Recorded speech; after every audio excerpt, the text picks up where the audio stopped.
The most important work of your life is the work you do within your soul. This is Home Improvement for the Soul. Hello, and welcome to Home Improvement for the Soul. I'm Maddie Cheers, and thank you for joining us. And this is part 3, our final interview with my husband, anthropologist and healer, Bob Vetter. And this section, we've talked a lot about how Bob got to be where he is, how the lessons of his life are applicable, a lot about the teachings of curanderismo and how that can be applied, and especially in looking for somebody. And we touched a little bit on the importance of ritual, rites of passage, and that leads us to what I believe is the most important thing that we can try to seek in our world today, because the cure is community. And I wanted Bob to address how important that idea is, the idea of having a community. When you look at young people especially reporting that they are lonely in astronomical numbers, in numbers we have never seen before. Something in some cases, in some places, some people say it's 30% of young people reporting they're lonely, and then I just saw some report that it's like 76% of young people especially, and older people, saying that they are lonely. And older people shoved into nursing homes are extremely lonely and die very shortly, sadly, after being put in that situation. So for a lot of what ails us now, I believe, Bob believes, a lot of people that we work with believe the cure really is community. But how do we get there? Well, let's start by examining the problem. So the problem is, as I see it, a problem of alienation.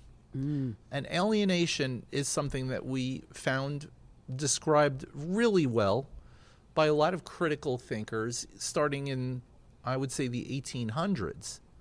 The idea that alienation is an existential condition of the modern world. Mm-hmm. And what is alienation? Alienation is to be separated. And how are we separated? Well, I mean, a lot of the earlier views were like, for example, to look at alienation occurring as a result of capitalism. And I'm not sure that capitalism is necessarily the root cause of it as much as a bigger social process. Well, and I also think that it's important to go back to two statements. One from the Bible, which is largely misquoted, which says the root of all evil, that the love of money is the root of all evil. Not money is the root of all evil, but the love of money is the root of all evil. And then if you look at the Haudenosaunee and the teachings of the great law of peace, hatred and greed is what caused the wars. So it almost it doesn't matter what economic system you're looking at, if there's hatred, if there's greed, if the overpowering desire is for getting more and more and more and it's never enough, or the overpowering desire is for power or control, then you're working with greed, and then the problem just becomes astronomical. So if we look at what alienation is, and we think of it as a process that history kind of led the Western world to a world of alienation. Mm-hmm. And my own interest in non-Western cultures has always been, well, what are the alternatives to this? We know what the problem is. You know, part of the problem is we are disconnected in every imaginable way. So we are disconnected from the natural world. Why? Because we have developed a worldview that says we are to dominate nature. Yep. The position of the human being is to tame the beasts and tame the wilderness. And that's exactly the opposite of an indigenous understanding. The indigenous understanding is universally that we as human beings are a part of a web of relations. Right, and we just had a series on with Tal Mendelbaum Ben Moshe, who you know very well, and Kabbalah says the same thing. So the real message, if you really get to the spiritual message of the Old Testament, it is exactly that. Nature is our teacher. Go. So we are alienated from nature. We create artificial environments where we are separated from nature. And that means that we have a human world and we have a wild world. And we do our best to try to stay away from it unless what are we doing? We're logging. Right. We're mining.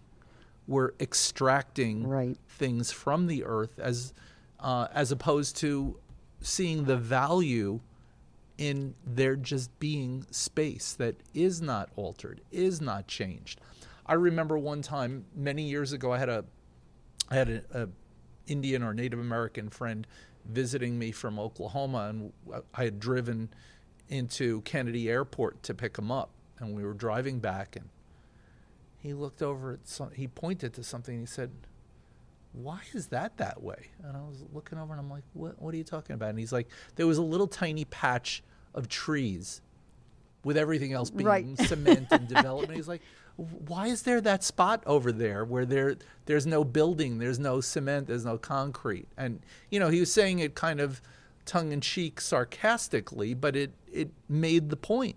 Well, and that reminds me of when we were on the Navajo reservation. Remember when we went out to that old man's place? It was interesting because the government had built all these houses for Navajo people, and all the elders kind of gave away their houses and stayed in their hogans and on their sheep ranches and their farms. And we went out there, and he asked me where I was from, and I said New York. And he's like, "New York?" He goes, "I don't understand how you guys can live there. How can you think? There's too much going on. How do you think there?" And that became a big thing about being out there in the desert with the wonderful and amazing Dene. So this idea of alienation of nature being separate, you can even find that the spiritual significance of that in our houses of worship. What is a Western house of worship? Right. It's a building. It's a building. It's a building, and it's heated, and it's air conditioned, and there is nothing in it that hasn't been altered by human hands. Right. As opposed to the place of worship being a place in nature.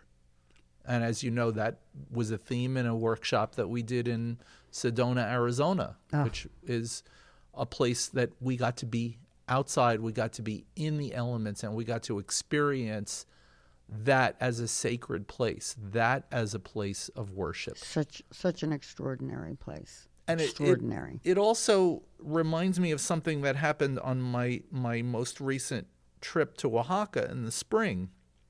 I had gone with my friend and teacher, Laurencio Lopez Nunez, and he and I had driven to a remote area in the mountains in the state of Oaxaca, not the city. But we went way up into the mountains, and we were visiting with a wonderful Mihe family. The Mihe are an indigenous group that lives in a very remote area. Their homes are literally carved into the side of a mountain. And we were with Kata, and I was asking Kata some questions about the worldview of their people, of the Mihe. And I was asking her how they conceptualize the world above and the world below, that we think of the world below as being the earth and the world above as being the creator. And she said, in the Mihe view, there is no difference. Yes. There is no separation. Right. That the earth and the creator are one. And if you really believe that, it leads to living life in a different way. So this first way of being alienated is to be disconnected from the earth that literally gave birth to us. Yeah. To forget that the earth is our mother. So that's one level of alienation. Another level of alienation is social alienation, to feel disconnected from your fellow human beings. And I'm thinking right now about the show that we've been watching, Maddie, the show Painkiller. Right. And for those of you who are not familiar with it, it's the incredible story about OxyContin and how it made a fortune. The beginning of the opioid crisis.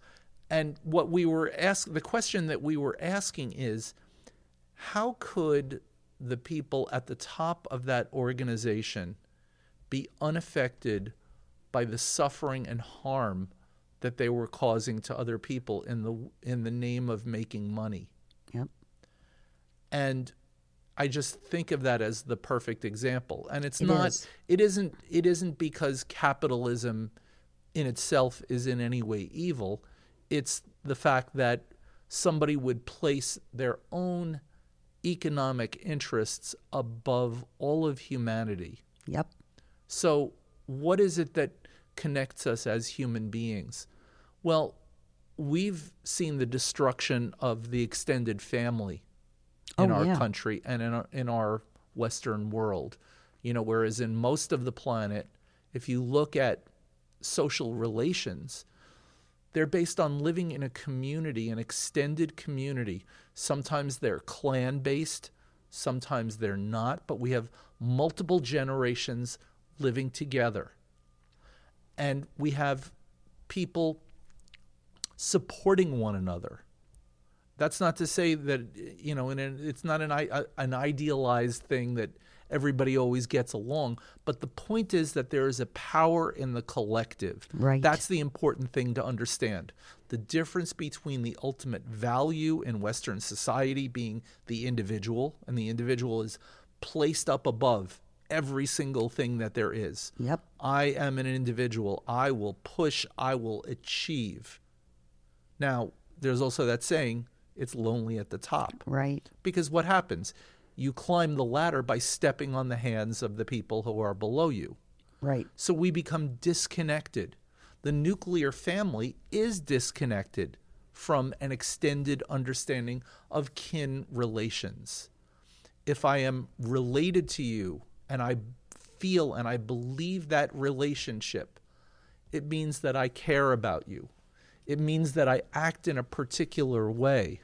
So along with the destruction of family, of extended family and community, we find people feeling isolated. So what do we have instead? Look at our replacement, social media. And social media is the illusion of connection. Exactly. It's an electronic illusion of connection. Exactly. Oh, look at all the friends that I have on Facebook. I have 6,000 friends on Facebook. I don't know anything about them. Right. I don't see them in person. No. We don't touch each other. And let one of them make a negative comment about you on your page, and it can send people into a spiral of depression. If one person of all those 6,000 friends says something mean and nasty, then all your self-confidence that you were getting from your 6,000 friends disappears because there's no depth to that relationship. There's no history.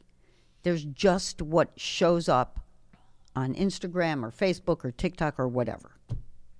So that's our second level of alienation. Right. We have alienation from the earth.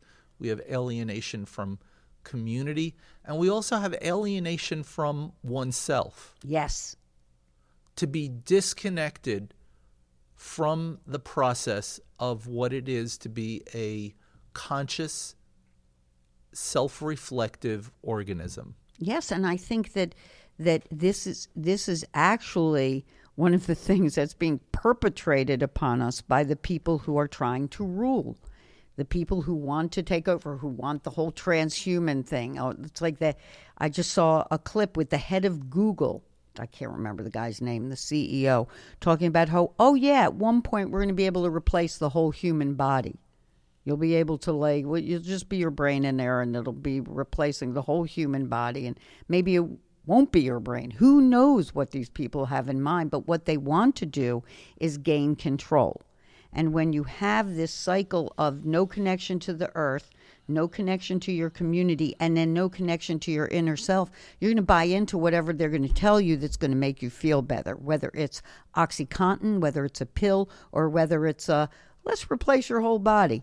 And forget that part about the heart, So we couldn't get farther than away from connecting the heart, the mind, within ourselves than we are headed for right now. Very true. So it's a very dangerous thing, the alienation that is going on. And again, I will say, as I haven't said in a couple episodes, but I'll be happy to say it again, turn off the news. It is designed to alienate you. It is designed to make you afraid. There's no reason in the world why you need news every single day, maybe a couple of headlines. Maybe. I don't even know if you need that. And join the Good News Network. And if you have to read something every day, read good news, things that will connect us. So, of course, when you were talking about my relationships, I always think about how the Lakota end a prayer with all my relations, or we are all related, however you interpret that, and how important that is to end a prayer in recognition of being related to everything, or the Thanksgiving address, which I have talked about on this show, and how the Thanksgiving address is to put you into the good mind, to remind you that you are related to everything in nature, and that we human beings are the ones who have to remember that. Nature doesn't have to remember it. It serves us. It gives us its body for food, as plants and animals. It gives us beauty. It gives us healing. And nature never has to be reminded of it. We're the only ones that have to remember. And when we look in nature, we can see the harmony, the connection, the beauty. It is not survival of the fittest. That is a myth that we've designed since the time of Darwin that serves the people that want to be in power. But it is not the way nature functions at all. So when we're looking at community as the cure, what is it that you would suggest?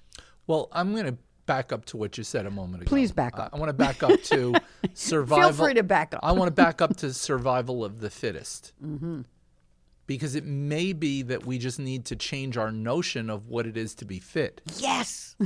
So that's why I don't want to necessarily throw that out. Okay. I just want to say that maybe being fit is being in relation. Yeah. Well, that's what the latest scientific research shows us, that everything exists best and adapts best as a community. Everything in nature is a community adaptation. It's not like one little critter makes that change that needs to be changed in the evolutionary process. If that one little critter comes out better for some change, then all the other little critters within a generation will adapt and become better.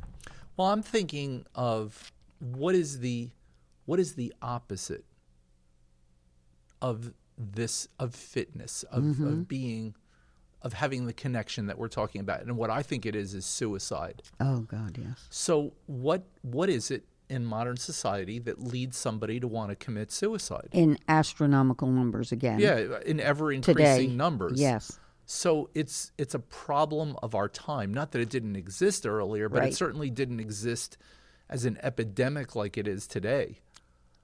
If somebody is so miserable that they would rather take their own life than continue to live, why? And the answer is disconnection. Right. So if that is the ultimate example of it, which I think it is, Yes. then what is the solution? The solution is to create community. If it doesn't exist within the structure of our society, maybe we need to come up with new ways of doing it. Yes. And it's not Facebook. No, it's face to face. Yeah. That's what it is. Face without the book. Face without the book. Exactly. We need to start it in in preschool. We need to start with kids, letting them play. Stop expecting them to just learn from books, learn from this, or start dumping stuff into their brains. Play, like Albert Einstein said, play is the most important way to do research. And that's how human beings survive. And when we play together, we create our own community.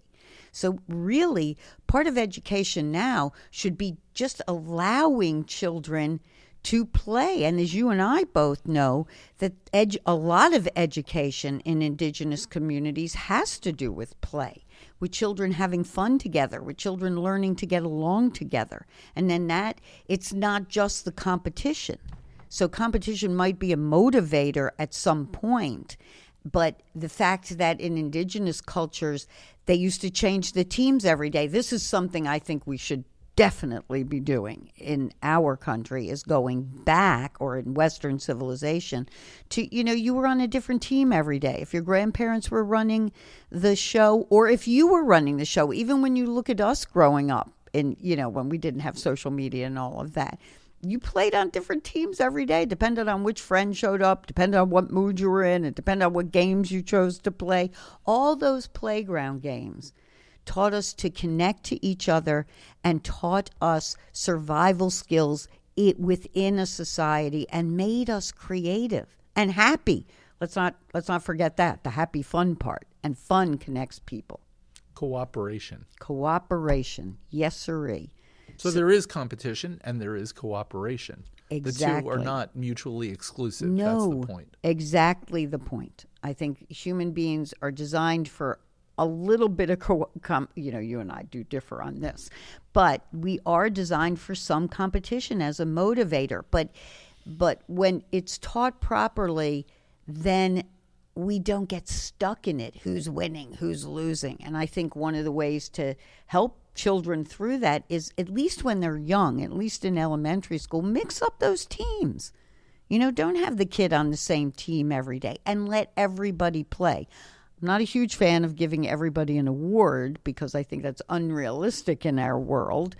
But I do think a participation award is different from, this group won, this, you know what I mean. Yeah, there's a lot of talk about that nowadays. So I'm not going to go into that. But what I do want to talk about is the resources that we can find out there for people that do feel alienated. Where can they turn? Who can they go to? This is a very important thing. And I just read an article about the nuns, Nones, these young people that have no religion, and what they're finding in this research that they've been doing on these kids with no religion is they're the loneliest people, because they have no community. One of the things that traditional religion gives you, and maybe the most important thing that it gives you, is it gives you a group. It gives you a community. It gives you a common language, a common set of values.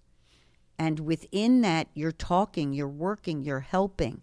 It's like when you hear about the people in Okinawa and how they set up these social groups that take care, where people live the longest in Okinawa. It's what's called a blue zone. And they live that way. When you ask the elders why they live so long, they'll tell you that the number one answer that I heard was, it's because we help each other. It's because we look out for each other. And then one old lady said, in that the show is on Netflix called, I think, Living to 100. But you and I have seen many, many studies on Okinawa.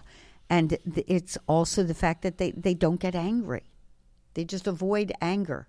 And why would you be angry? If you're not feeling lonely, you don't need to be angry at somebody. You don't need to blame somebody when you've got a community of people that love you and support you.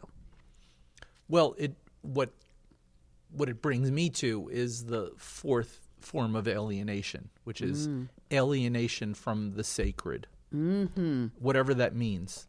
Yep. So, the sacred might mean to somebody from an organized Western religion this idea of a Godhead creator, whereas it might be the absolute, the everything that is, the architect of the universe, the great mystery in other cultures. But the point is to be related in some way to the sacred. Right. So the solution, as far as I'm concerned, to bring this full circle, is to restore relation in the 4 ways that we outlined alienation. Yes. So restoration of earth rituals, earth experience, even if it's not a ritual. You know, when I look at look how happy kids are when you take them out in nature. You know, just go for a hike in nature. Go experience nature. Go plant. There's so much out there now on what to do with your kids, even if you live in a city and if you can't get out of it. And by the way, all this nonsense about moving us back into cities to protect the earth. We're not going to protect ourselves or the earth. Number one, if our only motivation in protecting the earth is so we survive. We're only going to save ourselves and the earth if we reestablish a relationship with her as our mother, as the Mother Earth. So reestablishing a relationship with nature. And then you mentioned community. So restoration of community. Restoration of community is by putting all of the things together. Yes. So connection to the earth, connection to family and all of humanity. And you can have a chosen family. Yes, well, absolutely. That's the point. Right. Because we've lost the structure of family, so we can replace it by intentionally creating communities around our understanding of our relationship with the sacred as well. Right. Creating sacred circles, creating family, reestablishing bonds of relation, even with people that you are not blood related to. Right. So all of this is the 4 levels of relation. Yep. The web of relation. I mean, and in non-Western societies, one of the main causes of illness is that the web, you could describe it as being like a spider's web. Right. These very, very apparently tender connections between us and everything around. When they are intact, they are strong.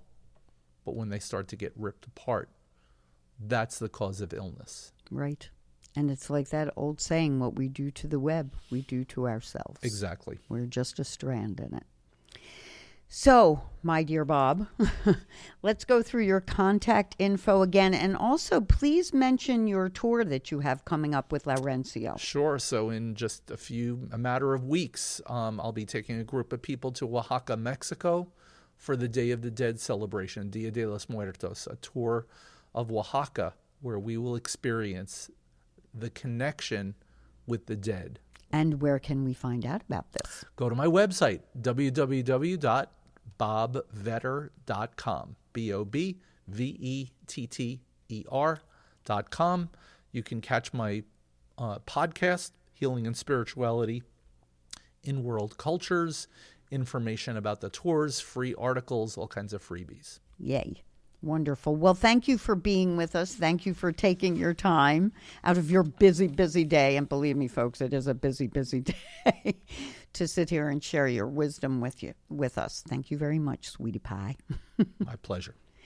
So, guys, we're going to do another divine download. And this particular one came after a dream I had where I saw an arc of light in the sky raining down on a tiny little potted plant, growing a tiny little beautiful flower. And then this dream came through. This poem came through. This message came through. So we're going to take a deep breath.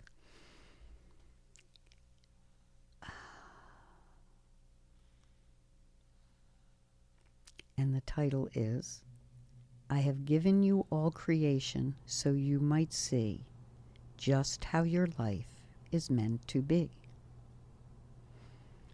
Abundant beauty all around, the ebb and flow of freedom's sound. The bird does not sit caged in trees, The moon does not live as you please. They guide their own way from inside, and when they find a need to hide, it's only for the balance here, the darkest night, the day so clear.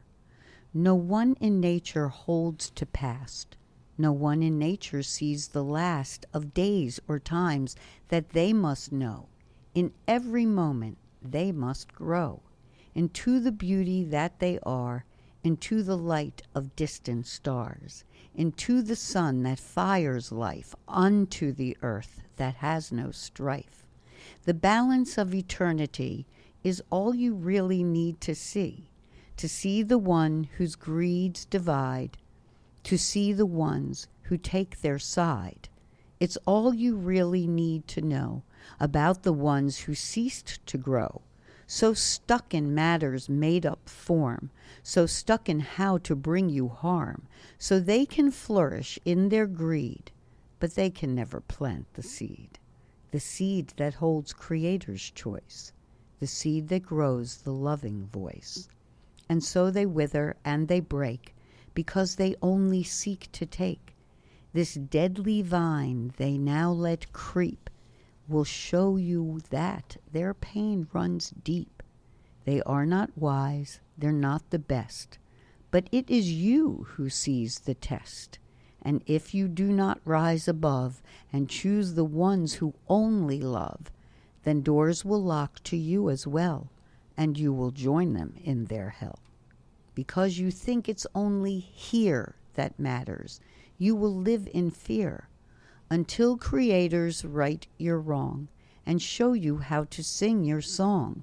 This distant sound of truth and light is only heard by souls in flight, and though the distance is not far, it seats you on a shining star. You cannot know, you cannot see, that all this world is meant to be, is held within the palm of hand, and glistens in a grain of sand. It is a choice that you must make, to find the real or worship fake. The choice you hold inside your soul is all you need to make us whole. A choice of love, a choice of light. Now make your choice and set it right. Thank you all for listening. Thank you very, very much for being a part of this. I wish you a beautiful and wonderful and fun and joyful week. And I hope we see you here next time, or hear you here next time. Oh, by the way, if you would like to submit questions and you would like to say anything, comment, please contact me at Maddie, M-A-D-D-I, at womensoneness.com, or you can go to my new website, www.maddiecheers.com, MADDICHEERS.com, where you can pick up any of these podcasts at any time you like, and you can learn about my new book, and you can leave comments there. So I'd love to hear from you all. Thank you again for joining us, and have a beautiful, beautiful week. I will see you soon. Thank you. Thank you for joining us for Home Improvement for the Soul. If you'd like more information, please go to womensoneness.com or maddiecheers.com. That's womensoneness.com or maddiecheers.com. See you on the next episode.